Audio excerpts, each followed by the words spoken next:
All right, shalom, everybody.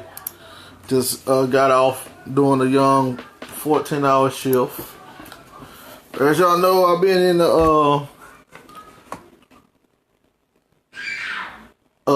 talk with a brother on and off today for some time, as well as some of his sect. And one thing he tried to tag me in and bring out was that I said that Sunday was an ordained day to worship the Most High. And I did say that.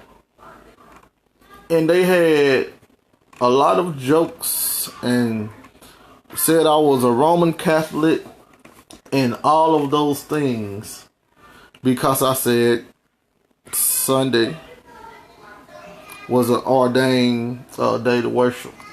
So, what I must do now, I must prove it. But I'm trying to see if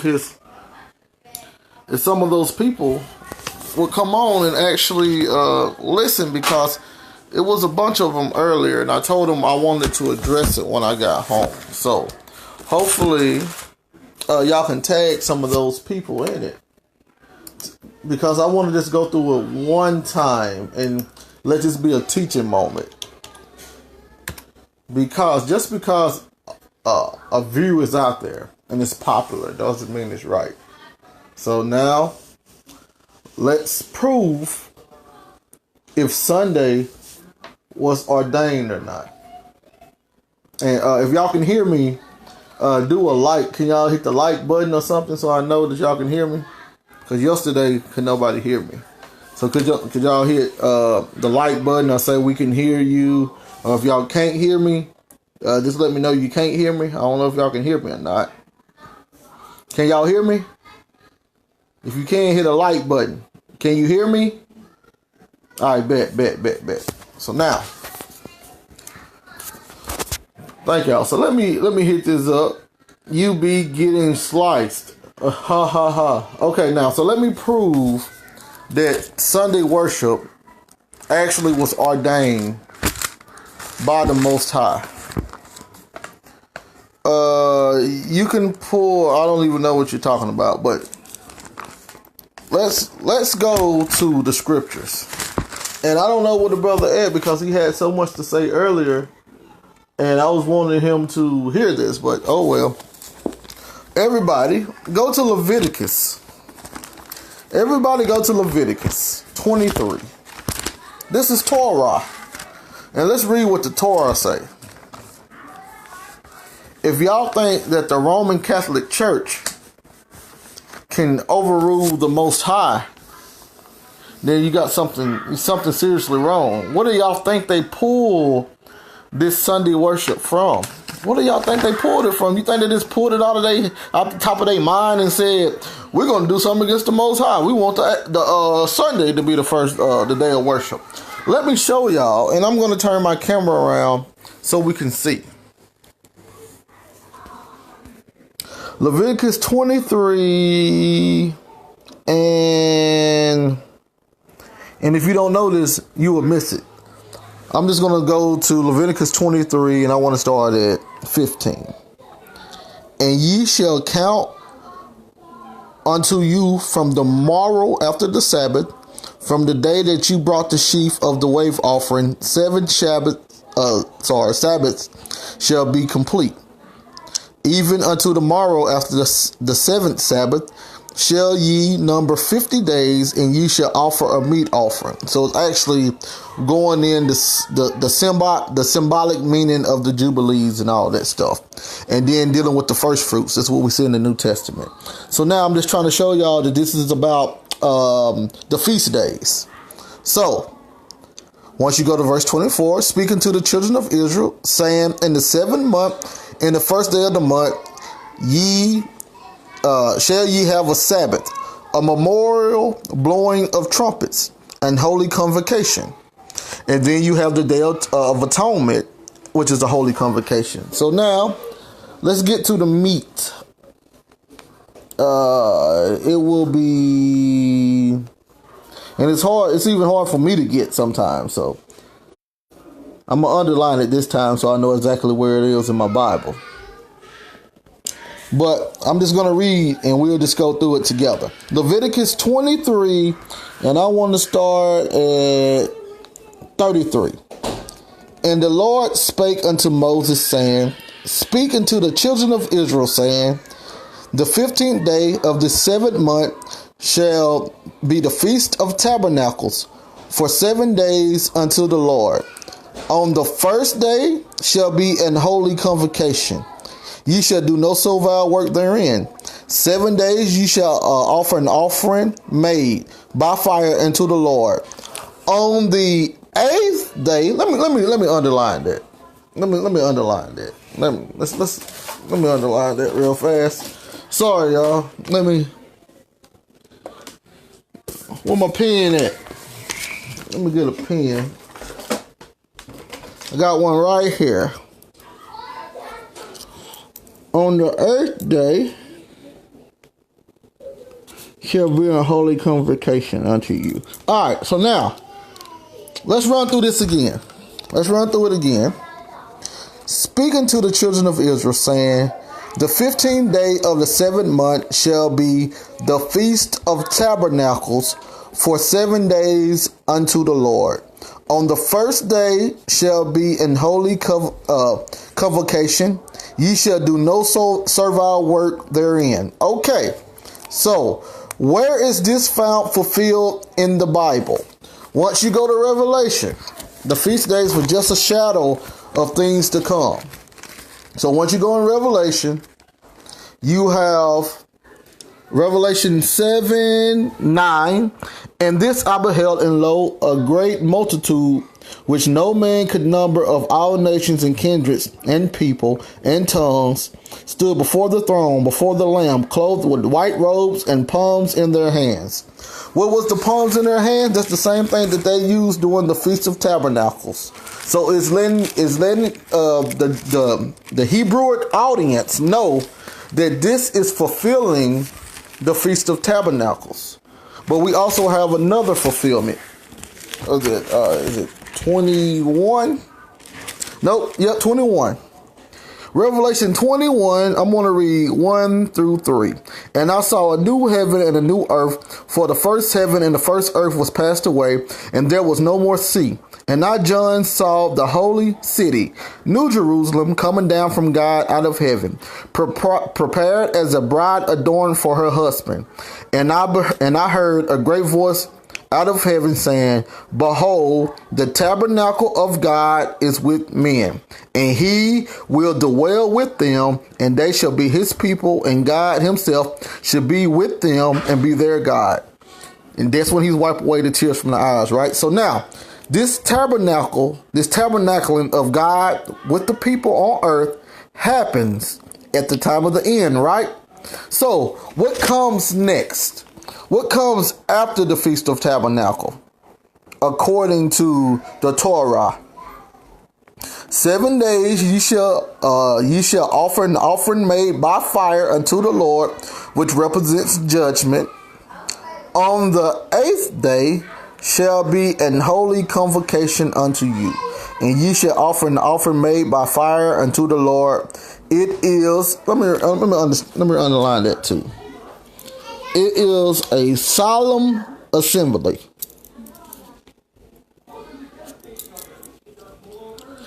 It is a solemn assembly, and ye shall do no servile work therein.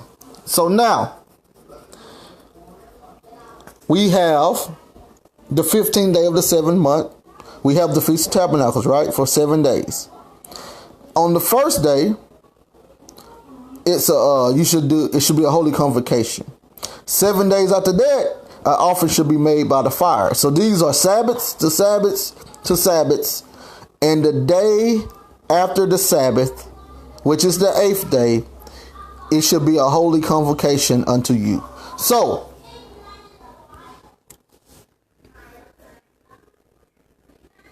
I want to keep going. Let's keep going. Let's go to verse. If that's not good, let's go to verse 39. Also in the 15th day of the 7th month, when you have gathered the fruit of the land, you shall keep a feast unto the Lord 7 days. On the first day shall be a Sabbath, and on the 8th day shall be a Sabbath. Wow. So we have a Sabbath on the first day and the 8th day. So now, everybody, go to your regular calendar. Go to your regular calendar and pull it out and look at these feast days that were supposed to occur after the Most High tabernacle with mankind. This is supposed to happen after Judgment Day, after the Most High tabernacles with mankind. What's supposed to happen? There's supposed to be a solemn assembly on the 8th day. Look at your calendar. Start with Sunday. Start with Sunday. Count 8 days and see where you end up at. You end back up at Sunday. So,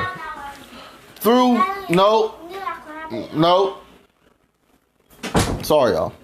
Through knowing the Bible, through knowing the scriptures, through understanding the feast days, once you count, you see that the Most High had already hallowed and ordained the 8th day, which we call here in America Sunday, for his last and everlasting assembly. So now, I take it upon you to go out and research what that 8th day stood for, because the Bible only breaks down what you need to do during the feast. See, you had oral traditions and you had written traditions. The Bible, the Torah, is the one written down. It's the written traditions. There was still oral traditions that was told to the Hebrews exactly what these feasts meant. Our people don't understand the oral traditions. We only understand the written traditions because we can read them ourselves. See, that's why the Jewish people, they might have messed up. They might have did a whole lot of crap that they shouldn't did. They stole some identities. We know that. But one thing they did keep up with a majority of that oral tradition. So, I ask you guys to go through and study what each of these feasts actually meant. Once again, the 8th day was ordained from the beginning by the Most High for that last holy convocation to worship him. So, how can y'all tell me that the Roman Catholic Church ordained Sunday to be the Sabbath and to be the new worship, when the Bible says that the Most High was going to ordain the 8th day to be the holy convocation, which is the Sabbath? So, explain that Sunday is not the day of worship. It came from Constantine's decree. Y'all see? Y'all see? It don't even matter what the Bible says, because people don't care what the Bible says. That's why I just want to pull the Bible to show people that they don't know what they're talking about, and then I come right back out of it. Because what was the point of me showing this whole thing if people say that's not right? That's not right. Well, what I asked the brother Ron Ben Israel, I just read Leviticus 23. I read verse 36 and verse 39, which none of them have to do with the 6 days or the 7-day Sabbath. I want you to explain to us what that means.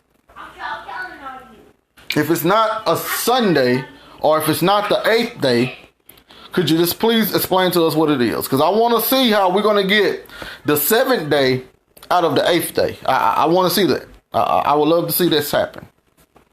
So explain to us how the 7th day is actually the 8th day, or the 8th day is actually the 7th day. He just said 8 because he made a mistake. He was really talking about the 7th day Sabbath. Let's go ahead. I'll wait on your explanation. I'll wait.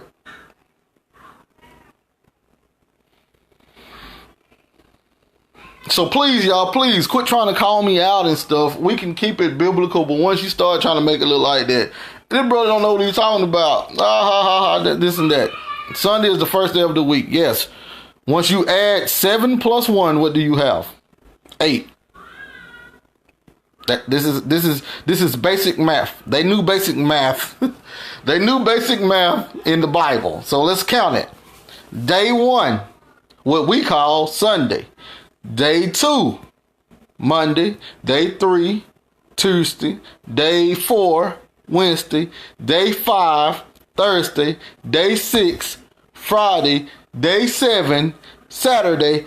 Day 8, Sunday. Simple. I mean, math. That's regular math. Regular math. It didn't say nothing about the first day. It said the 8th day. Nothing about the first day. The 8th day. Okay? The 8th day can't be the 7th day or the 6th day or any other day except the 8th day. That's what these people that's teaching. I mean, I got to learn too. We all had to learn. The brother said Sunday is a new start of the week. I don't even know how to respond to that. So in other words, there's no such thing as an 8th day. Because after the 7th day, it starts back all the way over to the first day. And then when you get to the 7th day, it starts all the way back over to the first day. So this 8th day or this 15th day or none of these days, it's impossible to reach. Because it starts back over at 7. You see what people do because they don't want to believe the Bible? You see it? You see it? They'll do whatever they can to make their doctrine stick, even if it's blankly going against scriptures. And that's the difference between me and other so-called Hebrew Israelites. No matter how good or bad, I'm going to let the scriptures stick and I'm going to believe the scriptures. I don't need my ears tickled.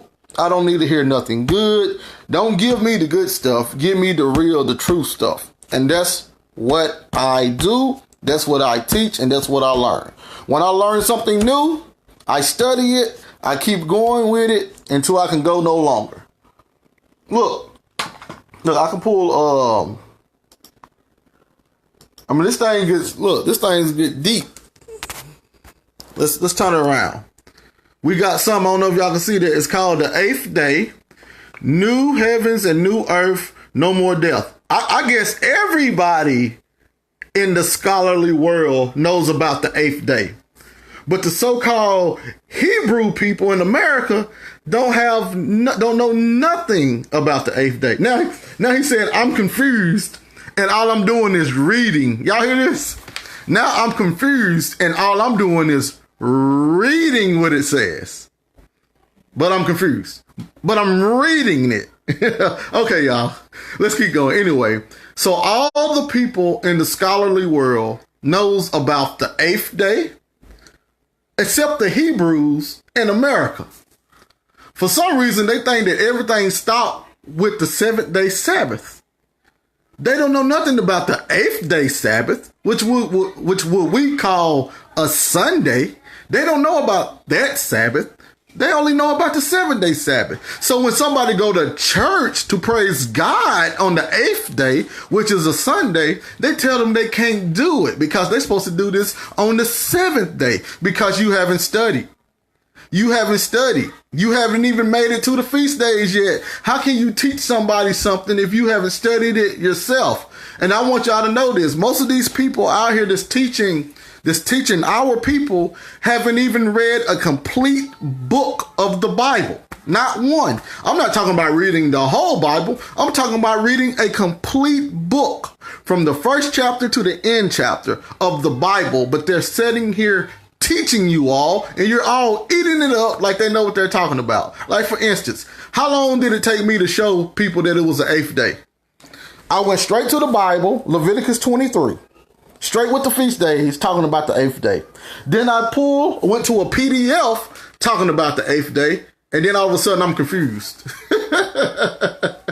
I guess. He said the 8th day is just the 31 days of the month.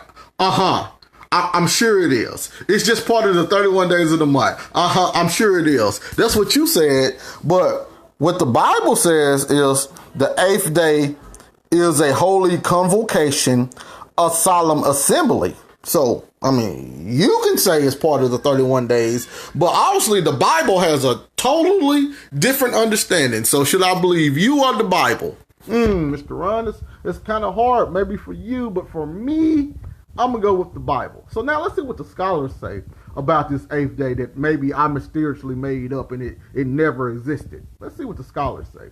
The 8th day, the new heavens and the new earth, no more death. 1 Corinthians. And then it goes through the 21st, 22nd. Christ the first fruits. Then at his coming, those who belong to Christ. Then comes the end when he delivers the kingdom to the Father after destroying every rule and every authority of power. First, he must reign until he put his enemies under his foot, which is the symbolic 1,000-year reign in Revelation, which is actually what the Feast of Booths, I think, Booths, whatever. For God has put all things into subjection. Look, you see in blue, when all things are subjected to him, then the Son of Man himself will also be subjected to him, who put all things in subjection under him, that God may be all in all. And look what else was supposed to happen during the 8th day. You see these red letters? Death shall be no more. When did Christ get rid of death? During his sacrifice and his resurrection, he got rid of death. This is not talking about literal death. This was spiritual death. Look, the thirsty, I will give the spring of water without payment. This is all things that you find in Revelation. You find all of this happening after the Most High comes to tabernacle with man. After the Most High fulfills the Feast of Tabernacles in Revelation, then the 8th day comes. And let me show y'all something. Look at all these scriptures that people didn't even know pertain to the 8th day, which is the true Sabbath rest. Look, Jeremiah 24, Jeremiah 31, Jeremiah 32. But hey, they tripping. They don't know what they talking about too. Nobody knows what they talking about. The people in America who ain't studied nothing about the Hebrewic language, the Hebrewic culture, they know what they're talking about. But these people that actually go out there and read and study this stuff and spend hours and hours of their days trying to find out how to serve the Most High and Christ to the best of their abilities and learn as much information as they can, those people don't know what they're talking about. These people that ain't even read one whole book of the Bible, they know what they're talking about. It's sad out here, for real. But since I got some people here, let me pull something else about the 8th day. Brother, you can make all things you want up about what the 8th day stand for. That's why it's called a shadow. That's why not Paul. Yeah, that was Paul. That's why Paul said these things under the Mosaic covenant was just a shadow. You know what a shadow is, my brother? It's not the real image. It's a picture of the image. It portrays the image, but it does not give you the pure features of what it's showing you.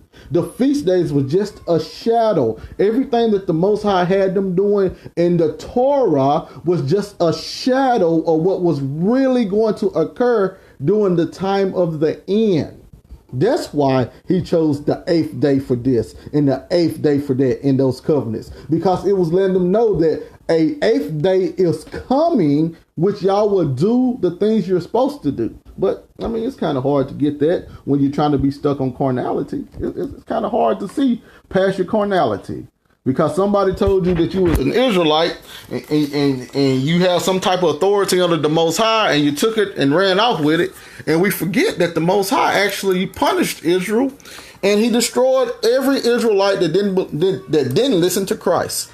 And like I was telling everybody today, not only did he destroy the Israelites that didn't listen to Christ, he destroyed the Israelites on a feast day. He chose a feast day to have the Roman army come and destroy Israel. Why? Because he showed them, I'm not behind these feast days no more. Follow my son. And for everybody who chose not to follow his son and wanted to do a feast day under the Mosaic covenant, for those people to say, hey, you can do part of Christ and still do Moses. Do the law, statutes, and commandments under the Mosaic covenant, but still follow Christ. All of them got wiped out. The only people that didn't get wiped out was the people who followed Christ. So that's just how that go. Right, 8th day is a new beginning. Indeed. When is the 8th day on the calendar? A Sunday. Correct. So now, let's see what the 8th day, let's see what else the 8th day is. I'm just going to Google it. Everybody can Google it, okay?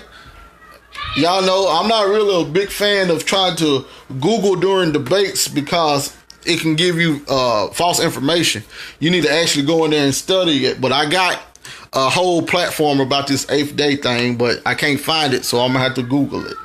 8th day feast meaning, maybe that'll do it. Let's see here. And let's just click on the first one.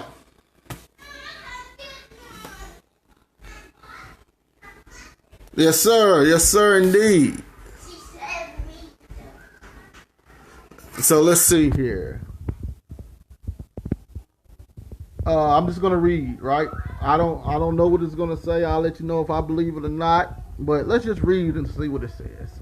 The 8th day, which is the most meaningful yet least understood holy days by mankind, points to the ultimate culmination of God's plan.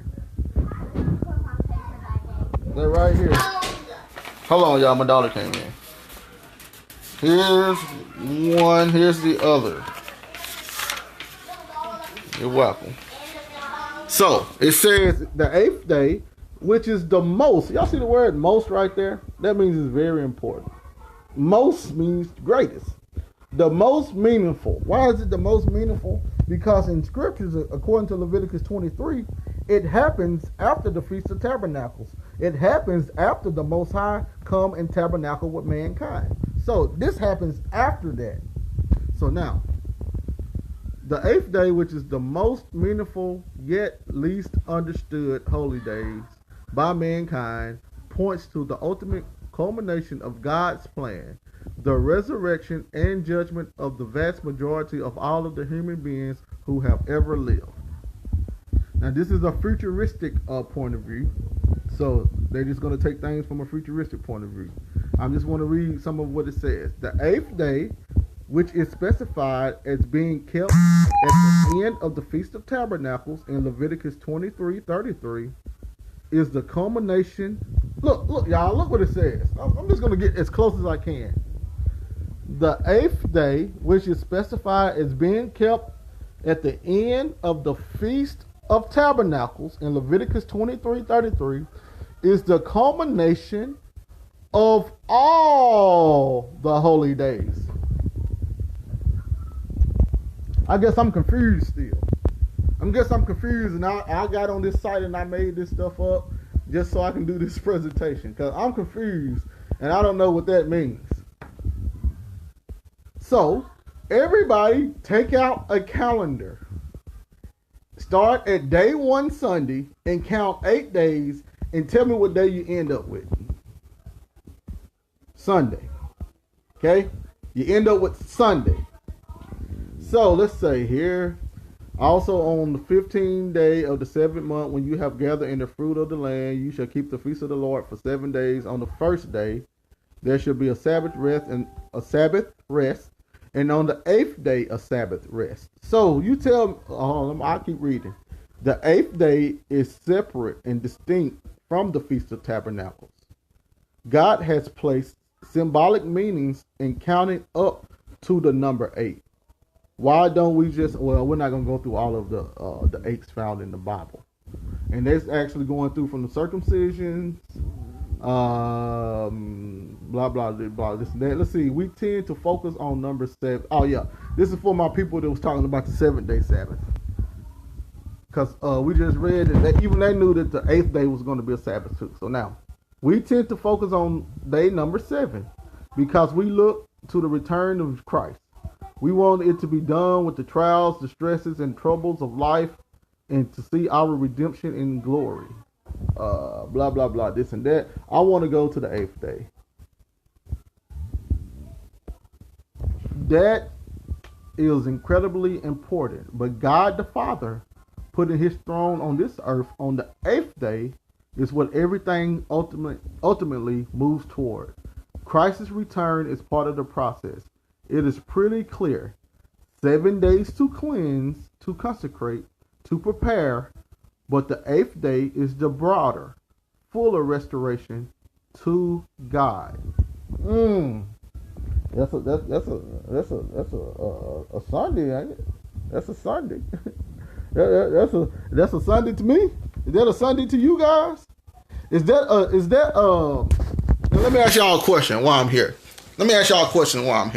So could that be? I'm not doing this something. We all knew that nothing was wrong with teaching on Sunday. I'm not talking about that. I'm talking about what Sunday ordained as a worship day. So now do we think that Constantine came in along with the Roman Catholic Church, or whatever order you want to put it in? Do we think that they just changed the day of worship from Saturday to Sunday without any divine inspiration from the Most High? Do we know? I mean, did they have the same scriptures that we had, and did they maybe understood that this 8th day was of importance? So not only did they have the mindset to see something more or see something past the 7th-day Sabbath, but they actually put it on the 8th day or that Sunday. He said, I'm trusting Roman theology. I just pulled it out of Leviticus, which is Torah. So anyway, let's keep going. Y'all see this? First, I was confused. Hold on, y'all. Let's get it all out. First, I didn't know what I was talking about at all. He don't know what he's talking about at all. He's off. He don't know what he's talking about. Then he confused. He just confused. He's all over the place. Now, you're trusting Roman theology. Y'all see how it keeps going? Because you can't argue against truth. So what they try to do, they try to dilute it. They keep adding extra stuff to it. Well, I can't say he don't know what he's talking about right now, because now he's able to prove it. So now what can I say? Oh, that's Roman theology. Yeah. We don't even know what Roman theology is, but that's what that is. That's Roman theology right there. But he pulled it out of Leviticus. How can we do away with that? Now, we're going to skip that. Let's skip the whole thing. He pulled it out of the Bible. Let's skip that. Go back to Roman theology, because this is what our people, our Hebrew Israelites, are scared of. They use that word Catholicism and Roman Catholic Church like it's a dagger in your side. They try to get you. They do that to make you run from information. Oh, don't look at that. That's Catholicism. Run. Hey, that comes from, that's Roman theology. Run. No. You get in there and you learn and you find out yourself if that's Roman theology or is this actually oral tradition handed down. You do that. Just don't listen to what anybody say on Facebook, because truthfully, I can tell the brother never knew this stuff was there in the first place. So since he knows there now, and I'm able to show it, instead of chilling, sitting back wanting to learn, now we're going to throw more wood to the fire to overly show that he don't know what he's talking about. No, but it's not going to work. I mean, once you turn it around, y'all, once again, I didn't create the internet.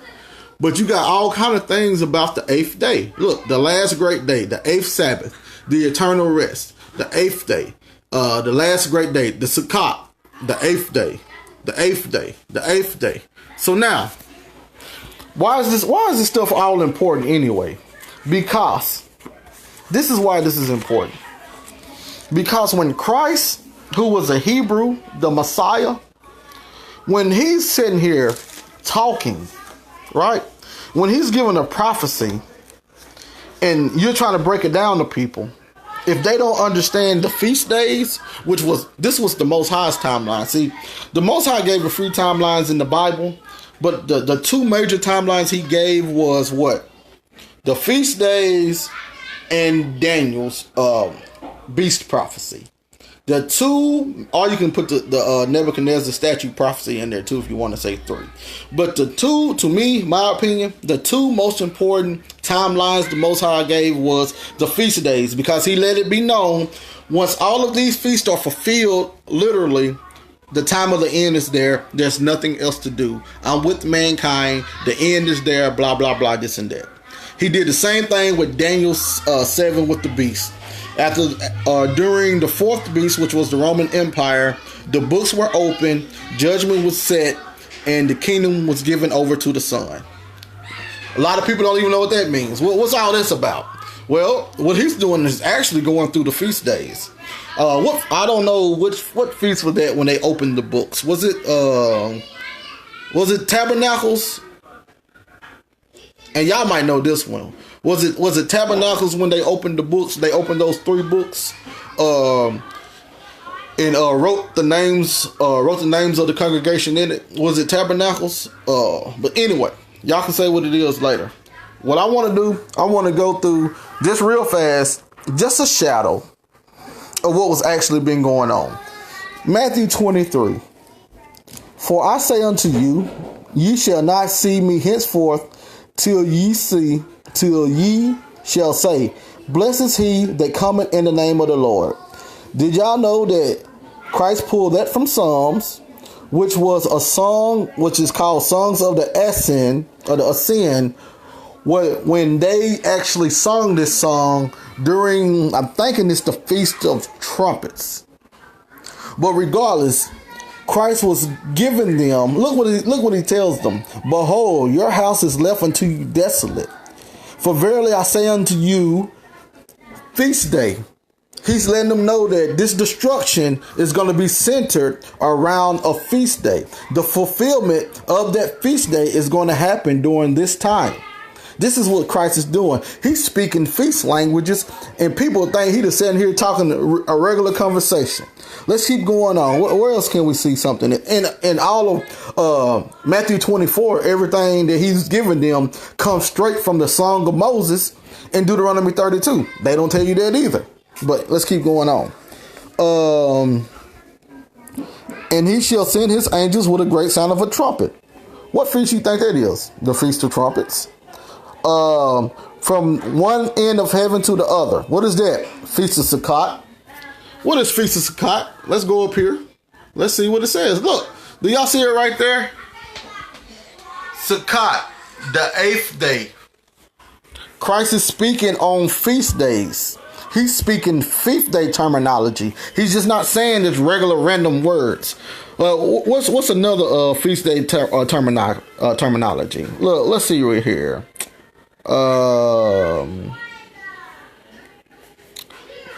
What is it that no man knows the day or the hour? He immediately the sun is blind, and the sound of the trumpet. Verily I say unto you. Look right here. Verse 36. But of that day and hour knoweth no man, no, not the angels of heaven, but my Father only. See right there, look, nobody would know when Jesus was going to return. Is that what he was saying, or was he alluding to a feast day? Well, let's see here. Let's pull it up. The unknown day.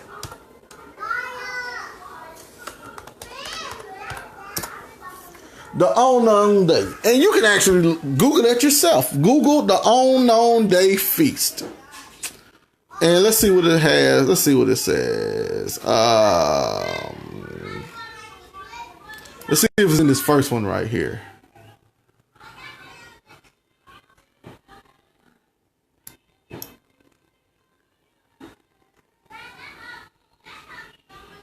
It says, question.